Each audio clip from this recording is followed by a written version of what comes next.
Money can't buy happiness, but it can definitely buy betrayal. My name is Marcus Chun, and I'm about to tell you how I lost $47 million, my family, and my identity in less than 48 hours. And the worst part? The person who destroyed me was the one I trusted most in this world. This isn't just a story about money. It's about how the people closest to you can wear masks for decades, waiting for the perfect moment to strike. If you've ever trusted someone completely, this story will shake you. Hit that subscribe button, because you need to hear how this ends. Let me take you back to where it all began. I grew up as the only child of Richard and Michelle Chun, founders of Chun Technologies, a software company that went public in 2008 and made my parents worth over $200 million overnight. But here's the thing about being born into wealth. You never really know who loves you for you, and who loves what you represent. My parents died in a car accident when I was 23. I was devastated, lost, completely unprepared for the world. That's when my uncle, my father's younger brother, David, stepped in. Uncle David had always been there. Every birthday, every graduation, every important moment. When my parents died, he didn't just help me grieve. He helped me survive. "Marcus," he said at the funeral, tears in his eyes, "your father was my best friend. I promise you, I'll take care of you like you're my own son. You'll never be alone." And he kept that promise. Or so I thought. David became the executor of the estate.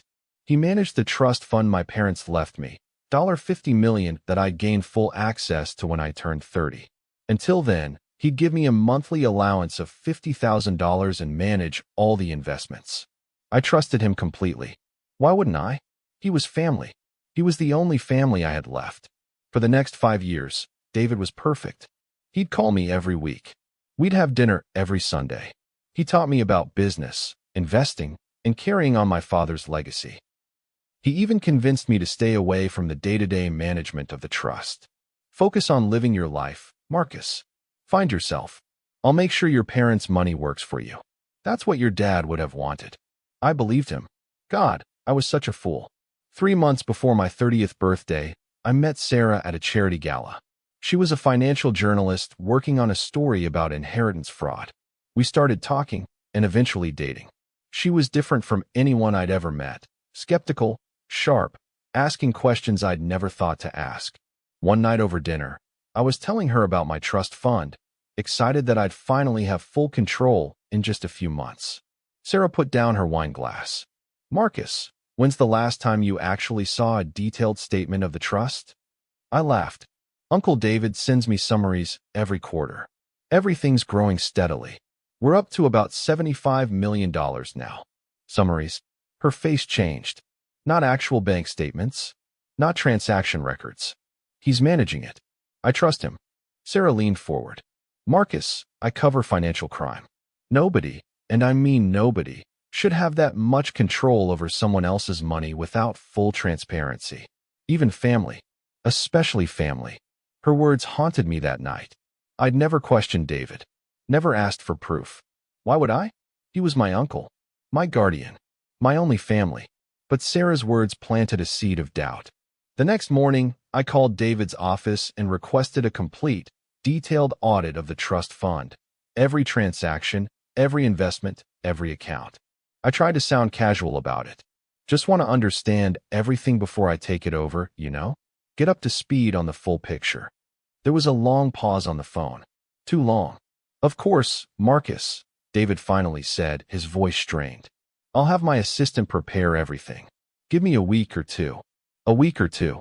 For documents that should be readily available?" That's when I knew something was wrong.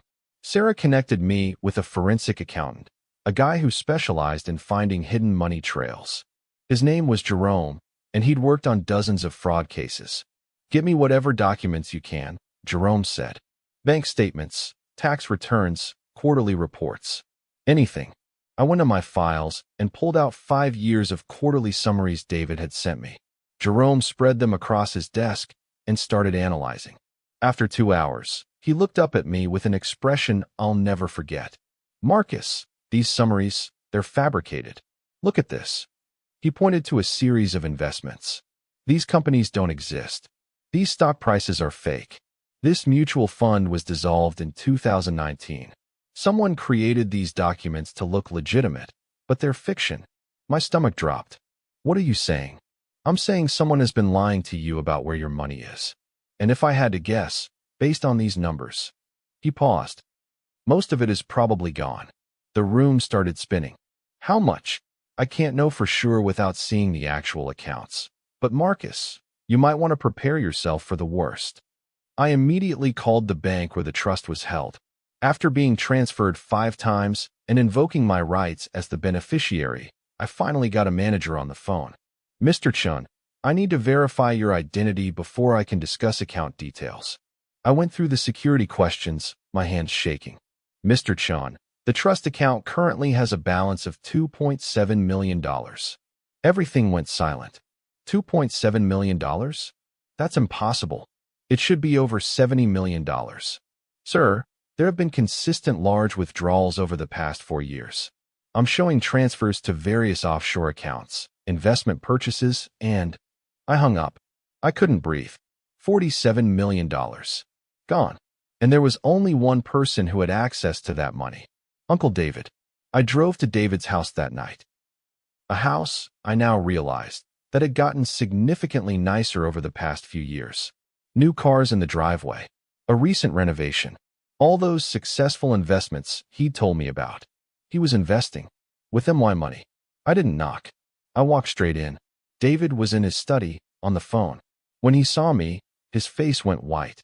I need to call you back, he said quickly, hanging up. Where's my money, David? He stood up, trying to smile. Marcus, what are you? Where is it? I slammed the bank statement on his desk. $2.7 million. That's all that's left. Where's the rest? The mask fell. Just like that. The warm, caring uncle I'd known my entire life disappeared, replaced by a stranger with cold, calculating eyes. Marcus, sit down. Let me explain. Explain? You stole from me. For years. You stole my parents' legacy. David's jaw tightened. Your parents' legacy? Marcus, you have no idea what you're talking about. That money? Your father stole it from me. I froze. What? Chin Technologies was my idea. I was the one who developed the core algorithm. But your father registered the patents in his name. When the company went public, I got nothing. Nothing. While he became worth hundreds of millions. That's a lie. It's the truth. David screamed. I begged him to make it right. To give me what I was owed. But he said there was no proof, no documentation. He cut me out of everything and threw me scraps like I was a servant. Tears were streaming down his face now, but they weren't tears of remorse. They were tears of rage.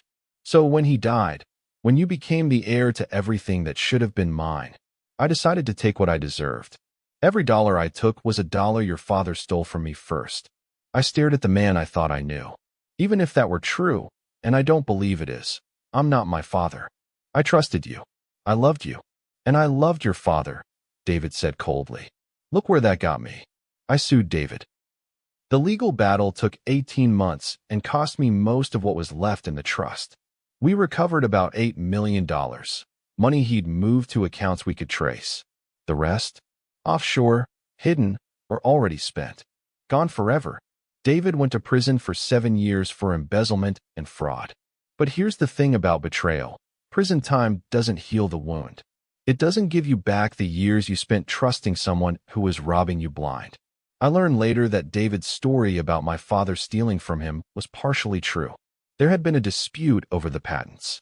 But my father had offered David a $10 million settlement, which David refused, demanding $50 million. When my father wouldn't pay, David spent the next 2 decades planning his revenge. He waited, pretended to reconcile, became the devoted uncle. And when my parents died, he saw his opportunity. Sarah and I got married a year later. With the remaining money, I started a foundation to help young people who've been victims of financial exploitation by family members. It turns out I'm not alone. Inheritance theft by relatives is more common than anyone wants to admit. So that's my story. $47 million stolen by the person I trusted most. The uncle who was supposed to protect me.